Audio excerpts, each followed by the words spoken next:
जय हिंद। पिछले कुछ दिनों में आपने देखा होगा कि जिस तरीके से भोजपुरी सिनेमा जगत की अक्षरा सिंह हो या फिर बॉलीवुड के मशहूर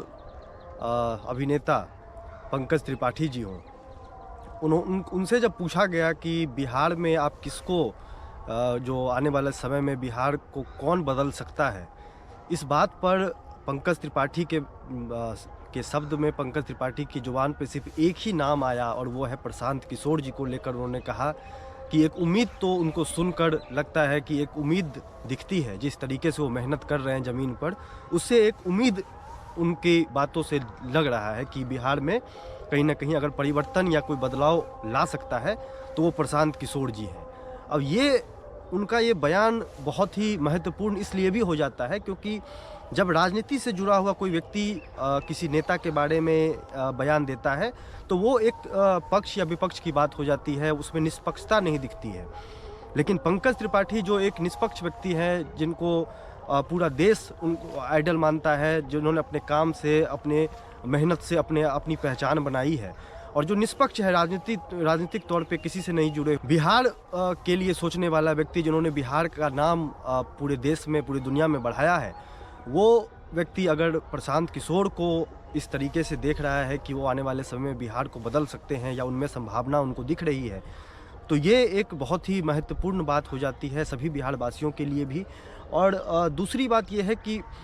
जो परिश्रम प्रशांत किशोर जी कर रहे हैं, जो मेहनत प्रशांत किशोर जी कर रहे हैं, बिहार के लिए इतना बड़ा प्रयास आज तक किसी ने नहीं किया। देखिए, राजनीति करना, राजनीति को समझना, राजनीति में अपनी पहचान बनाना एक अलग बात है, लेकिन पहचान बनाने के बाद वापस अपने राज्य आना और आकर सिर्फ पार्टी बनाकर चुनाव लड़ना नहीं है। आकर आप समाज के स्तर पर उतरकर पदयात्रा कर रहे हैं, आप सालों साल गांव में धूल फाँक रहे हैं, आप सड़कों पर चल रहे हैं और इतनी कठिनाइयों का सामना आप कर रहे हैं, जबकि आपको किसी चीज़ की कमी नहीं है। आपके पास हर वो साधन है, हर वो संसाधन है, हर वो सुख सुविधा है जो कि एक व्यक्ति चाहता है, खासकर राजनीतिक जीवन में चाहता है। हर चीज़ प्राप्त करने के बाद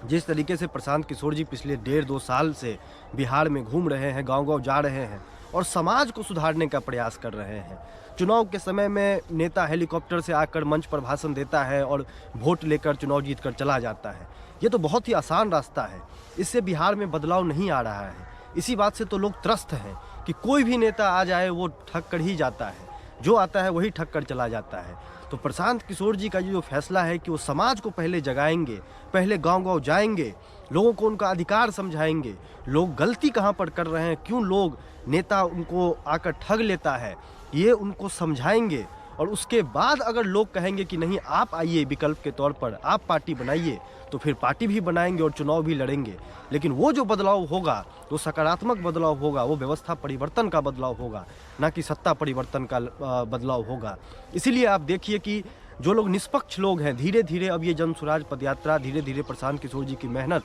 अब रंग ला रही है। लोग इसको अब देखने लगे हैं, लोग अब उनको सुनने लगे हैं, लोगों में एक उत्साह जगने लगी है, लोगों में एक सकारात्मक चर्चा हो रही है कि कहीं ना कहीं ये व्यक्ति जो बोल रहा है वो सच्चाई बोल रहा है, कोई मीठी बातें नहीं कर रहा है, जनता के बीच में जाकर